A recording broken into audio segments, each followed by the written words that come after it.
Listen to the entire torture story, and it will surprise you. They call him the Silent Reaper, but his real name is Elijah Creed. If you've heard of him, you know the horror he embodies. If not, then let me pull you into the darkness that surrounds him, a tale so twisted and brutal that it will linger in your mind long after the lights go out. Elijah's legend began in a small town called Ashwood, nestled deep within the dense forests of the Appalachians. It was a place where the mundane met the macabre, where legends and reality intertwined like the gnarled branches overhead. It was a place I knew well, having grown up in its shadow, hearing whispers of the horrors that lurked in the woods. Elijah was a man twisted by his past, a product of cruelty and neglect, abandoned in a forsaken cabin by his own family. They left him to die, but instead, he thrived in the darkness, his soul warped by the isolation and torment. His legend grew from a tale of survival to a story of unspeakable terror. I remember the night they found him, a night of blood and screams. It was a night that marked the beginning of the end for those who ventured too close to his domain. I was 17 when I first heard the name Elijah Creed. It was during a camping trip with friends, a weekend getaway to escape the tedium of our small town. We chose a site near the edge of the forest, a decision made in youthful bravado. That night, as the campfire crackled and we shared ghost stories, the name Elijah Creed surfaced. It was a chilling addition to the typical ghost tales we swapped. The older campers spoke of him in hushed tones, their faces pale with fear. They spoke of a man who roamed the woods, his face hidden behind a mask, his body a canvas of scars and brutality. Despite the warnings, we laughed it off, dismissing it as a local legend designed to scare children. But as the night deepened, and the forest came alive with the sounds of the unknown, a sense of dread began to creep in. We decided to venture into the forest, driven by a mixture of curiosity and bravado. The woods were dense, the path obscured by thick undergrowth. The deeper we went, the darker it became, and the oppressive silence was broken only by the crunch of leaves underfoot. That was when we saw it, a figure standing motionless among the trees. We couldn't see his face, only a hulking silhouette, but the mere presence of him sent shivers down our spines. We froze, our breaths catching in our throats, as he turned and vanished into the darkness. We stumbled back to camp, our laughter and bravado long gone. That night, sleep was elusive, each rustle in the undergrowth setting us on edge. I could hear the sound of footsteps, sometimes distant, sometimes alarmingly close. We were all on edge, our minds racing with thoughts of Elijah Creed. In the early hours of the morning, the true horror began. It started with a scream. One of my friends, Sarah, was missing. We searched frantically, calling out her name, but the forest swallowed our voices. The others were panicked, their fear palpable. Then, we found her, her body hanging from a tree, her face twisted in a silent scream, eyes wide open in terror. The scene was a grotesque masterpiece of violence, her skin carved into a grotesque pattern, her blood painting the trees in a sickening tribute to Elijah's madness. The sight of her body shattered our composure. We fled, our minds consumed by the image of her lifeless form. But the terror didn't end there. Elijah was not done with us. He stalked us through the forest, a relentless force of nature, his presence felt in the shadows and the silence. We made it out of the forest, but Elijah's terror followed us. His killings were not random, they were meticulously planned, each victim a piece of his dark puzzle. The town was thrown into chaos as more bodies were found, each more horrific than the last. The police were helpless, their attempts to catch him thwarted by his knowledge of the land, his ability to blend into the shadows. It became clear that Elijah was not just a man, he was a force of nature, a living embodiment of the forest's darkest secrets. I was haunted by the events, my nights plagued by nightmares of Sarah's death and the relentless pursuit of the Silent Reaper. I knew I had to do something, to find a way to stop him, or else I would become another name on his list. Determined to end the horror, I began to investigate Elijah's past. I delved into old records, spoke to locals who had known him, or at least heard the stories. What I uncovered was a tale of unimaginable cruelty. Elijah had been the son of a wealthy family, but his life had been a hellish existence.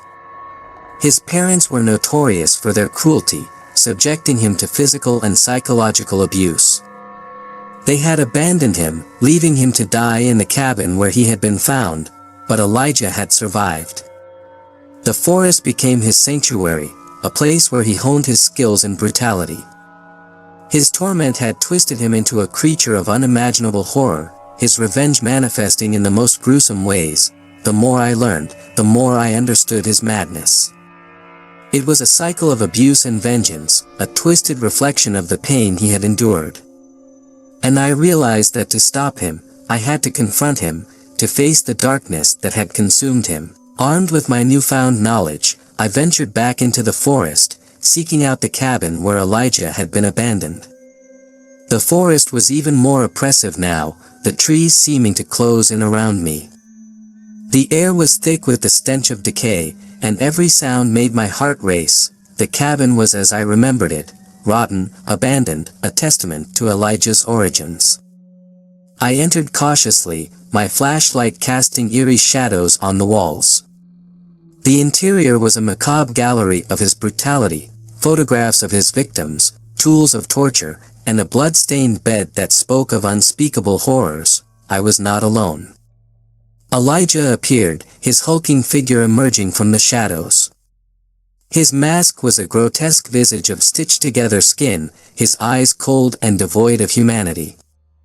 The sight of him was a physical blow, a manifestation of all my nightmares. He spoke, his voice a low, guttural rasp. "You think you can end this?" I could only respond with silence. My heart pounded as he advanced, his movements deliberate and menacing. The battle was not just physical, it was a struggle of wills, a clash between the hunter and the hunted. The fight was brutal. Elijah was stronger, faster, and more ruthless than I could have imagined. I fought with everything I had, using the knowledge I had gained to try and outwit him. The struggle seemed endless, each blow a reminder of his unyielding cruelty. As dawn approached, the battle reached its climax. Exhausted, wounded, I managed to gain the upper hand. Elijah was weakened, his movements slower, his attacks less precise. I used this to my advantage, my desperation fueling my resolve. In the final moments, I confronted him, forcing him into a trap that I had prepared. The struggle ended with Elijah subdued, his terror finally quelled. The cabin, once a symbol of his madness, now became his prison. I had faced the darkness and survived, but the scars remained. The Silent Reaper was no more, his legend reduced to a tale of horror and brutality. The town of Ashwood could finally find peace, but the memory of Elijah Creed, and the terror he wrought, would linger. As I share this story with you, remember that some legends never truly die. They live on in the shadows, in the fear that lingers long after the terror has passed. And sometimes, the darkest corners of our past hold the most terrifying secrets. Though Elijah Creed was subdued, his death did not mark the end of the terror. The forest, the cabin, and the surrounding town seemed forever tainted by his legacy. As much as I wanted to believe it was over, the nightmares began to bleed into reality. Weeks after the confrontation, I returned to the cabin, hoping to find closure. But the moment I stepped inside, I knew something was wrong. The walls, once stained with evidence of Elijah's horrors, were now pristine, as if they had never borne witness to his brutality. The photographs of his victims, the tools of torture, they were all gone. I walked through the empty cabin, a sense of dread creeping over me. The silence was unnerving, the absence of Elijah's presence more terrifying than his physical form. As I turned to leave, a sound echoed through the forest, a low, guttural growl, the kind that sends shivers racing down your spine. The noise came from deeper within the woods. I followed it, my heart pounding in my chest. The trees seemed to close in around me, their branches like skeletal hands reaching out. The deeper I ventured, the more the forest seemed to twist and distort, warping into something out of a nightmare. I stumbled upon a clearing, where the ground was littered with remnants of Elijah's past.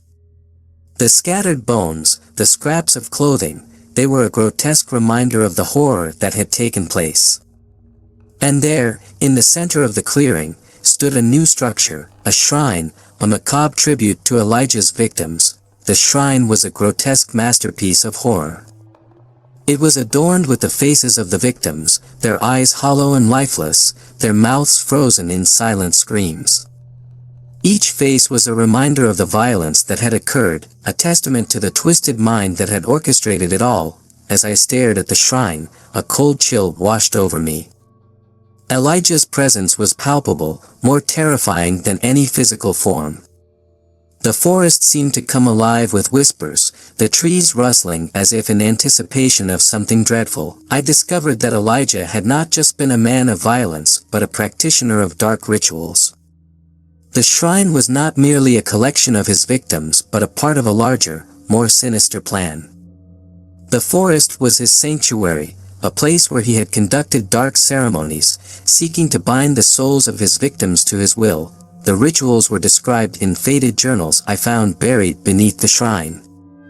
They spoke of blood sacrifices, ancient rites designed to summon and control dark forces. Elijah had not just been seeking revenge, he had been trying to transcend his mortal form, to become something more, something far more terrifying. In my attempt to understand, I became consumed by fear. The rituals seemed to have awakened something in the forest, something ancient and malevolent. The air grew colder, the shadows deeper, and the whispers louder. I felt as if I were being watched, as if the very forest was alive with a malevolent presence. The psychological torment began to take its toll. I started to see Elijah in my dreams, his face a grotesque mask of stitched skin, his eyes cold and unfeeling. The nightmares were relentless, each one a replay of his brutal acts, each one more vivid and horrifying than the last. During the day, I would find myself drawn to the forest, unable to resist the pull of the dark power that seemed to emanate from it. I felt an increasing sense of dread and paranoia, as if Elijah's presence was not merely a memory but an active force, trying to reclaim me as his own. I tried to resist, to break free from the grip of the forest, but it was too late. The whispers grew louder, the shadows darker. I began to question my sanity, unable to tell where the nightmare ended and reality began. One night, I ventured back to the shrine, driven by an uncontrollable urge. The forest seemed to have grown more sinister, the darkness more impenetrable. I reached the clearing and was horrified to see that the shrine had been reconstructed, even more elaborate and horrific than before. At the center of the shrine stood a new figure, a grotesque effigy made of human remains. It was a symbol of Elijah's twisted power, a manifestation of his dark rituals. I knew I had to destroy it, to end the torment, but the forest had other plans. As I approached the shrine, the ground began to tremble. The shadows around me coalesced into a form, Elijah's form, but not as I had seen him before. He was a monstrous amalgamation of shadows and darkness, his eyes glowing with a malevolent light. "You cannot escape," his voice echoed, a chilling whisper that seemed to come from everywhere and nowhere. I tried to fight, but the darkness was overwhelming. It twisted around me, suffocating me with its presence. I could feel my strength draining, my willpower collapsing under the weight of his dark influence. The forest closed in, and I was engulfed by the malevolent force that had once been Elijah Creed. As the darkness consumed me, I felt myself changing. My body was no longer my own, twisted and warped by the dark power that had taken hold. I could no longer distinguish between my thoughts and Elijah's. My identity became a battleground between my sanity and his dark will. The final transformation was both terrifying and exhilarating. I became something new, something that bridged the gap between the living and the dead. I was no longer just a victim or a survivor. I had become a part of Elijah's legacy, an extension of his terror. The forest was my domain now, and I had taken up the mantle of the Silent Reaper. The rituals had worked. Elijah's dark power had found a new vessel in me. I would carry on his legacy, not as a man but as a force of darkness, an embodiment of the horror that had once been confined to the forest. The town of Ashwood, and the surrounding areas, would soon come to realize that the terror was far from over. The legend of Elijah Creed had evolved, taking on a new and even more horrifying form. The Silent Reaper was now more than just a story. He was a living nightmare, a manifestation of the darkest corners of the human psyche. The forest remained a place of dread, its depths a realm where the lines between reality and nightmare blurred. The shrine stood as a testament to the horrors that had occurred, a dark altar to the power that had consumed me. The people who ventured too close would experience the terror firsthand, their screams becoming part of the forest's eerie symphony. I had become the darkness, the embodiment of the terror that had once plagued the town. And the legacy of Elijah Creed lived on, not as a mere legend but as a living, breathing nightmare that would continue to haunt the world.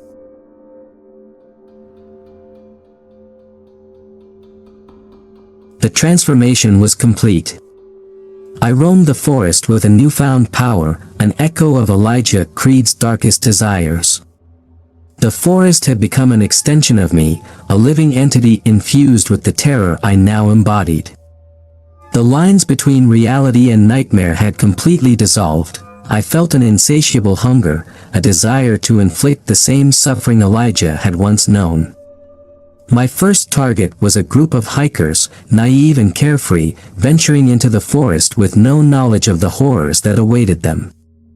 They were perfect, innocent, unprepared, and ripe for torment. I stalked them from the shadows, my presence almost imperceptible.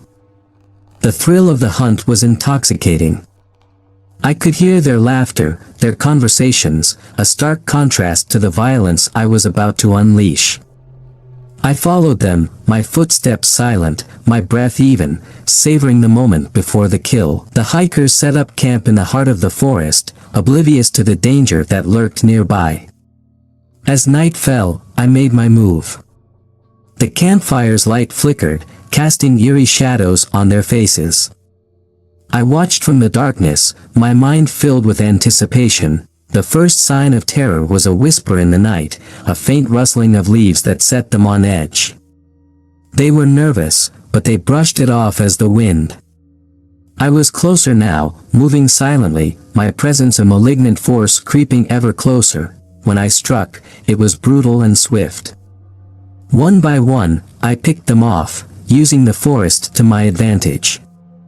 Their screams were music to my ears, a confirmation of my power.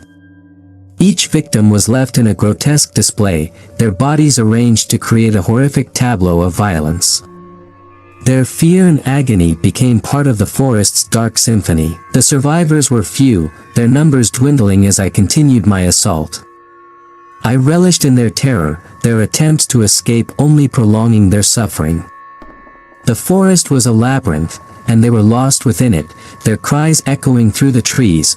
The media frenzy around the murders reached a fever pitch. The town of Ashwood was gripped by fear, and the authorities were desperate for answers. They brought in experts, investigators, and even paranormal specialists, all trying to understand the horrors that had unfolded in the forest, but they were chasing shadows. Elijah Creed's dark legacy had transcended the physical realm, becoming something more sinister and elusive. The experts could not comprehend the malevolent force that had taken hold of the forest, and their investigations only served to deepen the mystery. I watched their efforts with a sense of grim satisfaction. The more they investigated, the more they uncovered fragments of Elijah's rituals, but they failed to grasp the full extent of his power. The forest was alive, and I was its guardian, its enforcer. I sensed a new challenge on the horizon. A group of urban explorers, drawn by the legend of Elijah Creed, decided to investigate the forest.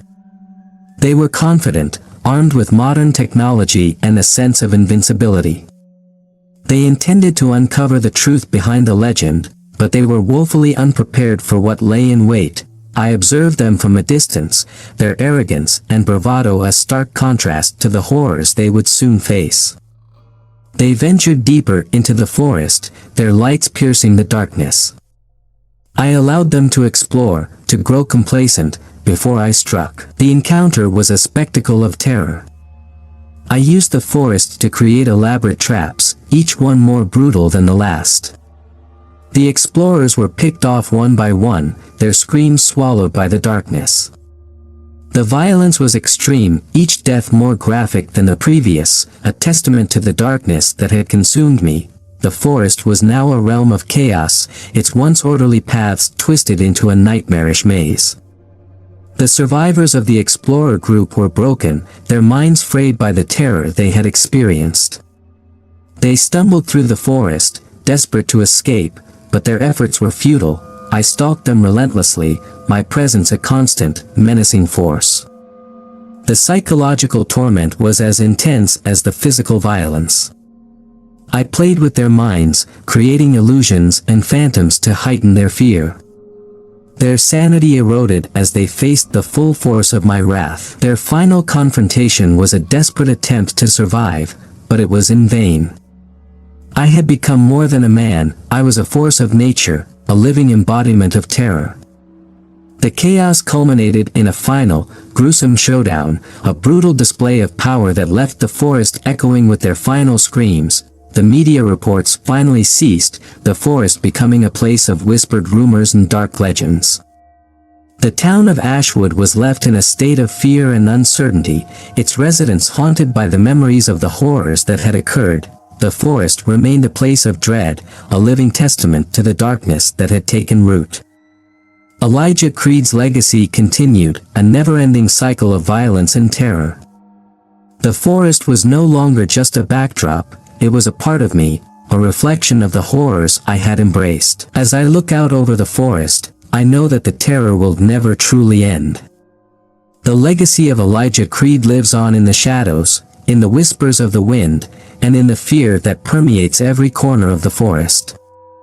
And as long as the darkness remains, so too will the Silent Reaper, a force of unending horror and brutality. Months had passed since the last of the urban explorers vanished, but the terror in Ashwood had not abated. The forest, once a mere backdrop for Elijah Creed's horrors, had become an entity in its own right.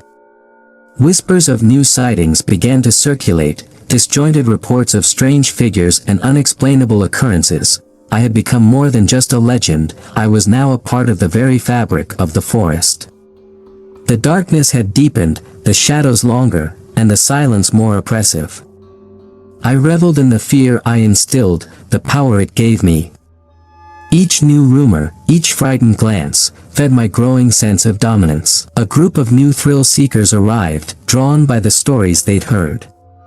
They were a mix of skeptics and believers, equipped with the latest technology in an attempt to capture evidence of the supernatural.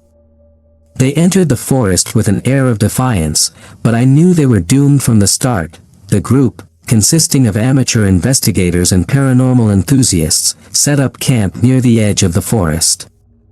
They were brash, their voices loud, their laughter piercing the stillness of the night.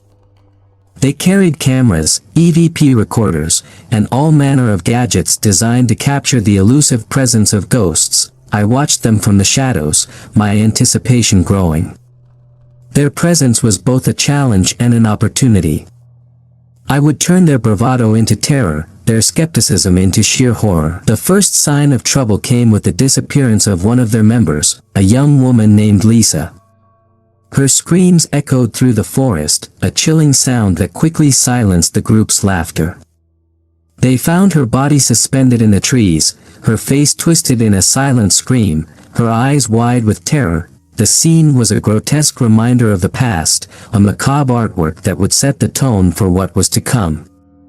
The remaining members of the group were thrown into chaos, their bravado shattered by the sheer brutality of the display. As the night progressed, I began to torment them psychologically. I manipulated their surroundings, creating illusions that played on their deepest fears. Shadows morphed into grotesque shapes, the wind carried whispers of their worst nightmares. The group fractured under the pressure. Paranoia set in as they turned on each other, each member suspecting the others of sabotage. Their fear was palpable, a tangible force that I fed upon. I watched their breakdown with a sense of dark satisfaction, knowing that their terror was a direct result of my influence. The true horror came not from the physical threats, but from the psychological ones. The forest became a labyrinth of their fears, a place where their sanity unraveled with every step. I exploited their deepest insecurities, creating scenarios that pushed them to the brink of madness. The group's attempts to escape only led them deeper into the forest's clutches. The paths they had once considered familiar had become treacherous, twisted by my will into a maze of horrors. Each step they took seemed to lead them further away from safety and closer to their doom. Their desperation led to further violence, as the stress of their situation drove them to lash out at each other. Accusations flew, and their camaraderie dissolved into chaos. The forest's dark influence was now an active participant in their downfall. In the midst of the chaos, I struck again. The violence was swift and brutal, designed to instill maximum terror. One by one, they fell victim to my wrath. The gore was relentless, each death a display of the twisted artistry I had perfected. Amidst the carnage, I decided it was time to complete the final phase of my plan. The forest was not just a backdrop, it was a living entity, shaped by the rituals Elijah Creed had once performed. I prepared a new ritual, a culmination of all that had come before. The ritual was a dark ceremony, meant to bind the souls of the remaining victims to the forest. I used their fear, their agony, to fuel the ritual, turning their suffering into a powerful force that would solidify my dominion. The final act was a grotesque display of power. The survivors were arranged in a sacrificial circle, their bodies marked with runes and symbols of darkness. The ritual was a horrifying spectacle, each moment a testament to the extreme violence and psychological torment that defined my existence. As the ritual neared its completion, a lone figure emerged from the shadows, one of the investigators, a man named Greg, who had managed to evade my previous attacks. He was driven by a desperate need to survive, his fear transformed into a determination to end the horror. Greg confronted me in the heart of the forest, the epicenter of the darkness. His presence was unexpected, a final obstacle to my plans. Our confrontation was both physical and psychological, a clash of wills that embodied the essence of the terror I had become. The battle was intense, each strike a testament to the horror I embodied. Greg fought with a desperation born of fear, his actions driven by the desire to escape the forest's grip. But the darkness had grown too strong, and the forest was my ally, twisting and distorting to ensure my victory. In the end, Greg fell, his efforts in vain against the overwhelming force of Elijah Creed's legacy. The ritual was completed, and the forest's power was solidified. The souls of the victims were bound, their screams becoming part of the forest's eerie symphony. With the ritual complete, the forest became a realm of eternal terror. The legend of Elijah Creed had transcended the physical realm, becoming a living, breathing entity that would endure as long as the forest stood. Ashwood was left in a state of perpetual fear, its residents haunted by the echoes of the horrors that had taken place. The forest remained a place of dread, a dark sanctuary where the boundaries between reality and nightmare were forever blurred. The Silent Reaper lived on, not as a mere figure of fear but as a force of nature. The terror I had created would continue to haunt the town, a reminder of the darkness that had consumed me and the legacy that would endure for generations. As I look out over the forest, I know that the horror will never truly end. The darkness remains, a living testament to the brutality and psychological torment that defined Elijah Creed. And as long as the forest exists, so too will the Silent Reaper, an unending nightmare that will forever echo through the ages.